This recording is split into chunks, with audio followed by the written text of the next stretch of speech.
ಹುಡುಕ್ತಾ ಇದ್ದೀರಾ, ಯಾರ ಕಡೆ ಹೋಗ್ಲಿಕ್ಕೆ ನೀವು ಹಾಯ್ ತೋರಿತಾರೆ ಒಂದನ್ನು ಸ್ಪಷ್ಟ ಸಂದೇಶವನ್ನು ನೀವು ಸಮಾಜಕ್ಕೆ ಕೊಟ್ಟಿದ್ದೀರಿ. ಖಂಡಿತ ಮಕ್ಕಳೇ, ನೀವು ಸಹ ನಿಮ್ಮ ಒಂದೇ ನಿಮ್ಮ ಹತ್ರ ವಿನಂತಿ, ಎಜುಕೇಶನ್ ಎಲ್ಲವೂ ಮುಖ್ಯವಲ್ಲ. ಎಜುಕೇಶನ್ ಕೇವಲ ಒಂದು ಇಂಟರ್ವ್ಯೂ ಹೋಗ್ಲಿಕ್ಕೆ ಅಥವಾ ಒಂದು ಜಾಬಿಗೆ ಹೋಗ್ಲಿಕ್ಕೆ ಖಾಲಿ ಒಂದು ನಮ್ಮ ಕೈಯಲ್ಲಿರೋ ಸರ್ಟಿಫಿಕೇಟ್ ಮಾತ್ರ. ನಮ್ಮ ಸ್ಕಿಲ್, ನಮ್ಮ ಕೌಶಲ್ಯ ಅದನ್ನು ಯಾವಾಗ ಹೊರಗೆ ಹಚ್ಚುತ್ತೇವೋ ಆಗ ಖಂಡಿತ ನಾವು ಸಕ್ಸಸ್ ಆಗ್ತೇವೆ ಅಂತ ಮಾತನ್ನು ನೀವು ತಿಳ್ಕೊಳ್ಳುತ್ತಾ, ಖಂಡಿತ ಎಲ್ಲರ ಹತ್ರ ಅಗಾಧವಾದ ಪ್ರತಿಭೆ ಇದೆ.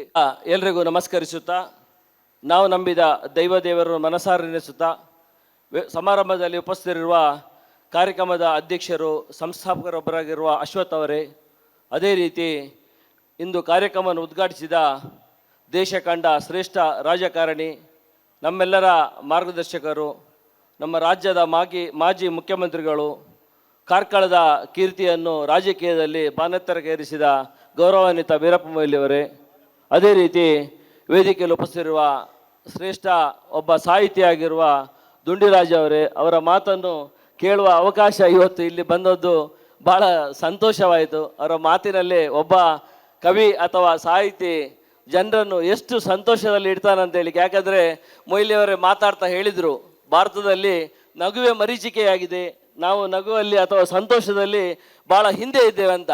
ಇಂಥ ಕವಿಗಳ ಮಾತನ್ನು ದಿನ ಸ್ವಲ್ಪ ಕೇಳಿದರೆ ಖಂಡಿತ ನಮ್ಮ ಜೀವನದಲ್ಲಿ ಬದಲಾವಣೆ ಆಗ್ಬೋದು ಅಂತ ನಾನು ಎಣಿಸ್ತೇನೆ ಬಂಧುಗಳೇ. ಖಂಡಿತ ಭಾಳ ಸಂತೋಷ ಆಗ್ತದೆ ಬಂಧುಗಳೇ. ಕ್ರಿಯೇಟಿವ್ ವಿದ್ಯಾಸಂಸ್ಥೆಯ ಬಗ್ಗೆ ನಮಗೆ ಬಹಳ ಗೌರವ. ಯಾಕಂದರೆ ನಾವು ಇದೇ ಊರಲ್ಲಿ ಹುಟ್ಟಿ ಇದೇ ಊರಲ್ಲಿ ಬೆಳೆದು ನಮ್ಮ ಪುಟ್ಟಹಳ್ಳಿ ಮುನಿಯಾಲಿಂದ ದಿನ ಬಸ್ಸಿನಲ್ಲಿ ಕಾರ್ಕಳಕ್ಕೆ ಬಂದು ಬೇರೆ ಬೇರೆ ಭುವನೇಂದ್ರ ಕಾಲೇಜಲ್ಲಿ ಬೇರೆ ಬೇರೆ ವಿದ್ಯಾಸಂಸ್ಥೆಯಲ್ಲಿ ಕಲಿತಂಥ ನೆನಪು ನನಗಿದೆ. ಅಂಥ ಒಂದು ಜಾಗದಲ್ಲಿ, ಹಿರ್ಗಾನದ ಈ ಭಾಗದಲ್ಲಿ ಇಂಥ ವಿದ್ಯಾಸಂಸ್ಥೆಯನ್ನು ಕಟ್ಬೋದು ಅಂತ ಒಬ್ಬ ಮನುಷ್ಯ ಕನಸು ಕಟ್ಟಬೇಕಾದ್ರೆ ಅವರ ಮನಸ್ಸು ಎಷ್ಟು ದೊಡ್ಡದಿರಬೇಕಂತ ನಾವು ಎಣಿಸ್ಬೇಕು. ನಾನು ಎಲ್ಲಿ ಸಹ ಹೋದಾಗ ಭಾಳ ಹೆಮ್ಮೆಯಿಂದ ಹೇಳ್ತೇನೆ, ನಮ್ಮ ಜಾಗವೇ ಹಾಗೆ. ಮಂಗಳೂರು ಮತ್ತು ಉಡುಪಿ ಅಂದರೆ ಇದು ಭೂಲೋಕದ ಸ್ವರ್ಗ. ಇಂಥ ಜಾಗ ಮನುಷ್ಯನಿಗೆ ಬದುಕಲಿಕ್ಕೆ ಬೇರೆ ಇಲ್ಲಿ ಸಿಗುವುದಿಲ್ಲ. ಯಾಕೆ ಈ ಮಾತನ್ನು ಇಲ್ಲಿ ಹೇಳ್ತಿದ್ದೇನೆ ಅಂದರೆ, ಇಲ್ಲಿರುವ ಎಲ್ಲ ವಿದ್ಯಾರ್ಥಿಗಳಿರ್ಬೋದು ಅಥವಾ ಅವರ ಪೇರೆಂಟ್ಸ್ ಇರ್ಬೋದು, 80% ಜನ ರಾಜ್ಯದ ಬೇರೆ ಬೇರೆ ಭಾಗದವರು. ನಾವು ರಾಜ್ಯ ಈಗ ಯಾದಗಿರಿ, ಗುಲ್ಬರ್ಗ, ರಾಯಚೂರು ಹೋಗಿ ನೋಡಿ, ಅಲ್ಲಿ ಸಹ ಮನುಷ್ಯನಿಗೆ ಬದುಕುವಂಥ ಒಳ್ಳೆ ವಾತಾವರಣ ಅಲ್ಲ. ಬೆಂಗಳೂರು ನೋಡಿ, ಅಲ್ಲಿ ಸಹ ಎಲ್ಲ ಸವಲತ್ತು ಇದ್ರೂ ಮನುಷ್ಯನಿಗೆ ಬದುಕಲಿಕ್ಕಂಥ ಟ್ರಾಫಿಕ್ ಇರ್ಬೋದು, ಬೇರೆ ಬೇರೆ ಇರ್ಬೋದು. ಆದರೆ ನೀವು ಗಲ್ಫ್ ಕಂಟ್ರಿಗೆ ಹೋಗಿ, ಅಲ್ಲಿ ಸಹ +40 ಮೇಲೆ ಮನುಷ್ಯ ಬದುಕಲಿಕ್ಕೆ ಆಗೋದಿಲ್ಲ. ಲಂಡನ್ ಅಥವಾ USA ಹೋಗಿ -15 ಅಲ್ಲಿ ಬದುಕಲಿಕ್ಕೆ ಆಗೋದಿಲ್ಲ. ಆದರೆ ನಮ್ಮ ನಾಡು ಹೇಗೆ ಅಂದರೆ, ಯಾವಾಗ ಬಿಸಿಲು ಬೇಕು, ಯಾವಾಗ ಮಳೆ ಬೇಕು, ಯಾವಾಗ ಚಳಿ ಬೇಕಂತ ದೇವನಿರ್ಮಿತವಾದ ಭಾಳ ಸುಂದರವಾದ ನಮ್ಮ ನಾಡು. ಎಜುಕೇಷನಿಗೆ ಹೇಳಿದಂಥ ನಾಡು ಯಾವುದು ಕೇಳಿ ನಮ್ಮ ದಕ್ಷಿಣ ನಾಡು ಉಡುಪಿ. ಅದರಲ್ಲಿಯೂ 7 ಜನ ಸೇರಿಕೊಂಡು ಒಂದು ವಿದ್ಯಾಸಂಸ್ಥೆ ಮಾಡಿದ್ದಾರೆ. ನಿಮಗೆ ಯಾರು ರೋಲ್ ಮಾಡೆಲ್ ಮುಂದಿನ ಜೀವನದಲ್ಲಿ ಯಾರು ಕೇಳಿದರೆ ನೀವು ಸ್ವಾಮಿ ವಿವೇಕಾನಂದರನ್ನು, ಶಂಕರಾಚಾರ್ಯರನ್ನು ಬೇರೆ ಬೇರೆ ನೋಡ್ಬೇಕಂತಿಲ್ಲ. ನಿಮ್ಮ ಎದುರಲ್ಲಿ ಈ ವಿದ್ಯಾಸಂಸ್ಥೆಯನ್ನು ಕಟ್ಟಿದ 7 ಜನವನ್ನೇ ನಿಮ್ಮ ರೋಲ್ ಮಾಡೆಲ್ ಆಗಿ ತೆಗೆದುಕೊಂಡ್ರೆ ನಿಮ್ಮ ಜೀವನದಲ್ಲಿ ಸಹ ನೀವು ಖಂಡಿತ ಏನನ್ನು ಮುಂದೆ ಸಾಧಿಸಲಿಕ್ಕೆ ಒಳ್ಳೆ ಅವಕಾಶ ಉಂಟಂತ ನಾನು ಎಣಿಸ್ತೇನೆ. ಈಗಾಗಲೇ ಈ ವಿದ್ಯಾಸಂಸ್ಥೆಯಲ್ಲಿ ವರ್ಷಕ್ಕೆ 1,000 ಮಕ್ಕಳಂದರೆ 5 ವರ್ಷದಲ್ಲಿ ಸುಮಾರು 5,000 ಜನ ವಿದ್ಯಾಭ್ಯಾಸ ಮಾಡಿ ಹೋಗಿದ್ದಾರೆ. ಅದರಲ್ಲಿ ಖಂಡಿತ ಒಂದು 50 ಜನ ಆದರೂ ಇಂಥ ಕ್ರಿಯೇಟಿವ್ ಕಾಲೇಜನ್ನು ನಾವು ಸಹ ಕಟ್ಟಬೇಕಂತ ಮನಸ್ಸಲ್ಲಿ ಖಂಡಿತ ಎಣಿಸಬೇಕು. ಯಾಕಂದರೆ ಅವರು ಸಹ ವಿದ್ಯಾಸಂಸ್ಥೆ ಕಟ್ಟುವಾಗ ಅವರು ಯಾಕೆ ಇಷ್ಟು ದೊಡ್ಡ ಗಟ್ಟಿ ಆಗಿದ್ದಾರೆ ಅಂದರೆ, ನಾನು ಎಣಿಸ್ತೇನೆ ಅವರು ಸಹ ಎಲ್ಲ ಕನ್ನಡ ಮೀಡಿಯಮಲ್ಲಿ ಕಲಿತಿದ್ದಾರೆ, ಎಲ್ಲ ಹಳ್ಳಿಯಿಂದ ಬಂದಿದ್ದಾರೆ, ಎಲ್ಲ ಗ್ರಾಮೀಣ ಭಾಗದಿಂದ ಬಂದಿದ್ದಾರೆ. ಗ್ರಾಮೀಣ ಭಾಗದಿಂದ ಯಾರು ಬರ್ತಾರಾ ಅವರ ಶಕ್ತಿ ಎಷ್ಟು ಅಂತ ಹೇಳಲಿಕ್ಕೆ ನಮ್ಮ ವೀರಪ್ಪ ಮೊಯ್ಲಿಯವರೇ ಒಬ್ಬರು ಉದಾಹರಣೆ. ಯಾಕಂದರೆ ಒಬ್ಬ ಸಾಮಾನ್ಯ ಜಾಗದಿಂದ ಬಂದವರು, ಒಬ್ಬರು ಕನಸು ಕಟ್ಟಿದವರು, ಈ ಜಾಗದಲ್ಲಿ ಉಳುವವನೇ ಒಡೆಯ ಎಂಬ ಒಂದು ಕಾನೂನು ಬಂದಾಗ ಪ್ರತಿಯೊಂದು ಮನೆಯ ದೀಪವನ್ನು ಅಳಗಿಸಿ ಅವರಿಗೆಲ್ಲ ಭೂಮಿಯನ್ನು ಕೊಡುವಂಥ ನಿಷ್ಠೆಯಲ್ಲಿ ಮಾಡಿದ ಇಡೀ ದೇಶದಲ್ಲಿ ಎಲ್ಲಾದರೂ ಜಾಗ ಇದ್ದರೆ ಅದು ಕರ್ನಾಟಕದಲ್ಲಿ, ಅದು ಸಹ ಕಾರ್ಕಳದಲ್ಲಿ ಅಂತ ಬಹಳ ಒಂದು ಶಿಸ್ತಲ್ಲಿ ಅದು ಪಾಲನೆ ಆಗಿದೆ ಅಂತ ಹೇಳಲಿಕ್ಕೆ ಬಹಳ ಗೌರವ ಆಗ್ತದೆ.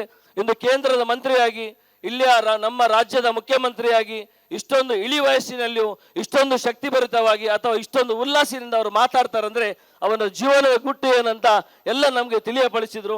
ಅದನ್ನು ಪಾಲಿಸಿದ್ರೇ ನಮ್ಮ ಖಂಡಿತ ಜೀವನದಲ್ಲಿ ನಾವು ಶ್ರೇಷ್ಠತೆಯನ್ನು ಮೆರಿತೇವೆ ಬಂಧುಗಳೇ. ಖಂಡಿತ ಹೆಚ್ಚಿಗೆ ಮಾತನಾಡುವುದಿಲ್ಲ. ನಾನಿಲ್ಲಿ ಅತಿಥಿಯಾಗಿ ಬರುವಾಗ ನಾನು ಎಣಿಸಿದೆ, ನಾನು ಮೊಯ್ಲಿಯವರೊಟ್ಟಿಗೆ ಬಂದೆ, ಆದರೆ ಕ್ರಿಯೇಟಿವ್ ಶಾಲೆ ಬರುವಾಗ ಇದು ನಮ್ಮ ಮನೆ ಅಂತ ಬರ್ತೇನೆ. ಭಾಳ ಸಂತೋಷ ಇದೆ ಬಂಧುಗಳೇ. ಯಾಕಂದರೆ ನೀವು ಕಟ್ಟಿದ ವಿದ್ಯಾಸಂಸ್ಥೆ ಹಾಗಿದೆ. ಇಲ್ಲಿಯ ವಿದ್ಯಾರ್ಥಿಗಳ ಬಗ್ಗೆ ನಾನು ಯಾವಾಗಲೂ ಕೇಳಿ ತಿಳಿತಾ ಇರ್ತೇನೆ. ಯಾವಾಗಲೂ ಈ ದಾರಿಯಲ್ಲಿ ಹೋಗುವಾಗ ನಾನು ನೋಡ್ತಾ ಇರ್ತೇನೆ, ಇಂಥ ಹಲವಾರು ವಿದ್ಯಾಸಂಸ್ಥೆಗಳು ನಮಗೆ ಬರಬೇಕು. ನಮ್ಮ ಊರು ಆಗಬೇಕಾದ್ರೆ, ನಮ್ಮ ಕಾರ್ಕಳ ಶ್ರೇಷ್ಠ ಕಾರ್ಕಳ ಆಗಬೇಕಾದ್ರೆ ಇಂಥ ಇನ್ನಷ್ಟು ವಿದ್ಯಾಸಂಸ್ಥೆಗಳು ಇಲ್ಲಿ ಬರಲಿ, ಒಂದಷ್ಟು ಮಕ್ಕಳಿಗೆ ಒಳ್ಳೆ ವಿದ್ಯೆ ಕೊಡುವಂತಾಗಲಿ. ಅದರಿಗಿಂತಲೂ ನಿಮ್ಮದು ನಾನು ಮೆಚ್ಚಿದ ಬಹಳ ಸಂತೋಷದ ವಿಷಯ ಅಂದರೆ, ನಿಮ್ಮ ಸಂಸ್ಥೆಯಲ್ಲಿ ಕೆಲಸ ಮಾಡುವ ಈ ಸಮಾಜದ ಕಟ್ಟಕಡೆ ವ್ಯಕ್ತಿಯವರು ಗುರುತಿಸಿ ಅವರಿಗೆ ಕೆಲಸ ಕೊಟ್ಟು, ನಿಮ್ಮಲ್ಲಿರುವ ಸಣ್ಣ ಸಣ್ಣ ಒಂದು ಕೆಲಸ ಮಾಡುವವರ ಗುರುತಿಸಿ 7 ಜನಕ್ಕೆ ಸನ್ಮಾನ ಮಾಡಿದಿರಲ್ಲ, ಇದರಿಗಿಂತ ದೊಡ್ಡ ಶ್ರೇಷ್ಠತೆ ಇನ್ನೊಂದಿಲ್ಲ. ನಿಮ್ಮ ಮನಸ್ಸು ಎಲ್ಲಿದೆ, ನೀವು ಯಾರನ್ನು ಹುಡುಕ್ತಾ ಇದ್ದೀರಾ, ಯಾರ ಕಡೆ ಹೋಗ್ಲಿಕ್ಕೆ ನೀವು ಹಾಯಿ ತೋರಿತಾರೆ ಎಂಬುದನ್ನು ಸ್ಪಷ್ಟ ಸಂದೇಶವನ್ನು ನೀವು ಸಮಾಜಕ್ಕೆ ಕೊಟ್ಟಿದ್ದೀರಿ. ಖಂಡಿತ ಮಕ್ಕಳೇ, ನೀವು ಸಹ ನಿಮ್ಮ ಒಂದೇ ನಿಮ್ಮ ಹತ್ರ ವಿನಂತಿ, ಎಜುಕೇಶನ್ ಎಲ್ಲವೂ ಮುಖ್ಯವಲ್ಲ. ಎಜುಕೇಶನ್ ಕೇವಲ ಒಂದು ಇಂಟರ್ವ್ಯೂ ಹೋಗ್ಲಿಕ್ಕೆ ಅಥವಾ ಒಂದು ಜಾಬಿಗೆ ಹೋಗ್ಲಿಕ್ಕೆ ಖಾಲಿ ಒಂದು ನಮ್ಮ ಕೈಯಲ್ಲಿರೋ ಸರ್ಟಿಫಿಕೇಟ್ ಮಾತ್ರ. ನಮ್ಮ ಸ್ಕಿಲ್, ನಮ್ಮ ಕೌಶಲ್ಯ ಅದನ್ನು ಯಾವಾಗ ಹೊರಗೆ ಹಚ್ಚುತ್ತೇವೋ ಆಗ ಖಂಡಿತ ನಾವು ಸಕ್ಸಸ್ ಆಗ್ತೇವೆ ಅಂತ ಮಾತನ್ನು ನೀವು ತಿಳ್ಕೊಳ್ಳುತ್ತಾ, ಖಂಡಿತ ಎಲ್ಲರ ಹತ್ರ ಅಗಾಧವಾದ ಪ್ರತಿಭೆ ಇದೆ. ಅದನ್ನು ಹೊರ ತರಬೇಕಾದ್ರೆ ನಿಮ್ಮ ಡೆಡಿಕೇಶನ್ ಬೇಕು. ಸಕ್ಸಸ್ ಅಂದ್ರೆ ಏನಂತ ತುಂಬಾ ಜನ ಕೇಳ್ತಾರೆ. ಸಕ್ಸಸ್ ಅಂದ್ರೆ ನೀವು how to handle the failure, ಅದೇ ಸಕ್ಸಸ್. ಇವತ್ತು ಕ್ರಿಯೇಟಿವ್ ಕಾಲೇಜಿನ 7 ಜನ ಅಷ್ಟೇ ಯಾವಾಗ ಅವರ ಸಂಸ್ಥೆಗೆ ಕೊರೋನಾದಂತಹ ಒಂದು ಮಹಾಮಾರಿ ಬಂದಾಗ ಅವರು ಅದು ಫೇಲ್ ಆದ್ರು, ಅದೇ ಅವರು ಇವತ್ತು ದೂರಲ್ಲಿ ಎದ್ದು ನಿಲ್ಲಿಕ್ಕೆ ನಾನು ಹೇಳ್ತೇನೆ, ಅದೇ ನಿಮಗೆ ಒಂದು ಖಂಡಿತ ದಾರಿದೀಪ ಆಯಿತು. ಯಾರು ಫೇಲ್ಯೂರ್ ಅನ್ನು ಖಂಡಿತ ಒಳ್ಳೆ ರೀತಿಯಲ್ಲಿ ಹ್ಯಾಂಡಲ್ ಮಾಡ್ತಾನ ಅವನೇ ಜಗತ್ತಿನ ಸಕ್ಸಸ್ಫುಲ್ ಪರ್ಸನ್ ಅಂತ ಹೇಳುತ್ತಾ, ಬಂಧುಗಳೇ, ಮುಂದಿನ ದಿನದಲ್ಲಿ ಸಹ ಈ ಕ್ರಿಯೇಟಿವ್ ಕಾಲೇಜು ಇನ್ನಷ್ಟು ಮನಸ್ಸುಗಳನ್ನು ಬೆಳೆಸುವಂತ, ಮನಸ್ಸುಗಳನ್ನು ಕಟ್ಟುವಂತ, ಕೇವಲ ಬಿಲ್ಡಿಂಗ್ ಅಲ್ಲಿ ಇರುವುದು ಮಾತ್ರ ವಿಷಯ ಅಲ್ಲ. ನಾವು ಅಲ್ಲಿ ಹೇಗೆ ಇಂಟೀರಿಯರ್ ಮಾಡಿದ್ದೇವೆ, ಎಷ್ಟು ಕಾಸ್ಟ್ಲಿ ಚೇರ್ ಅನ್ನು ಇಟ್ಟಿದ್ದೇವೆ, ಎಷ್ಟು ಒಳ್ಳೆ ಲ್ಯಾಬಲ್ಲಿ ಮೆಟೀರಿಯಲ್ ಹಾಕಿದ್ದೇವೆ, ಇದು ಮುಖ್ಯ ಅಲ್ಲ. ಇಲ್ಲಿ ವಿದ್ಯಾಸಂಸ್ಥೆಯಲ್ಲಿ ಟೀಚ್ ಮಾಡುವ ಎಲ್ಲ ಪ್ರಾಧ್ಯಾಪಕರ ಕೈಯಲ್ಲಿ ಇಡೀ ಸಮಾಜದ ಮಕ್ಕಳ ಮನಸ್ಸನ್ನು ಅರಳಿಸುವ ಒಂದು ಶಕ್ತಿ ಇದೆ. ಅದು ಮಾಡುವಂತ, ಅದನ್ನು ಮುಂದೆ ತಗೊಂಡು ಹೋಗುವಂತ ಶಕ್ತಿ ಭಗವಂತ ನಿಮ್ಗೆ ನೀಡಲಿ. ನೀವು ಮಾಡುವ ಎಲ್ಲ ಒಳ್ಳೆ ಕೆಲಸದಲ್ಲಿ ಖಂಡಿತ ನಿಮ್ಮ ಹಿಂದೆ ನಾವೆಲ್ಲರೂ ಇರ್ತೇವೆ ಅಂತ ಹೇಳುತ್ತಾ ಅವಕಾಶಕ್ಕೆ ವಂದಿಸಿ ಎಲ್ಲರಿಗೆ ನಮಿಸ್ತೇನೆ. ಜೈ ಹಿಂದ್. ಆತ್ಮೀಯರೇ, ಮುಂದೆ ಸಮಾರಂಭದ ಅಧ್ಯಕ್ಷತೆ ವಹಿಸಿರುವ ಸಂಸ್ಥಾಪಕ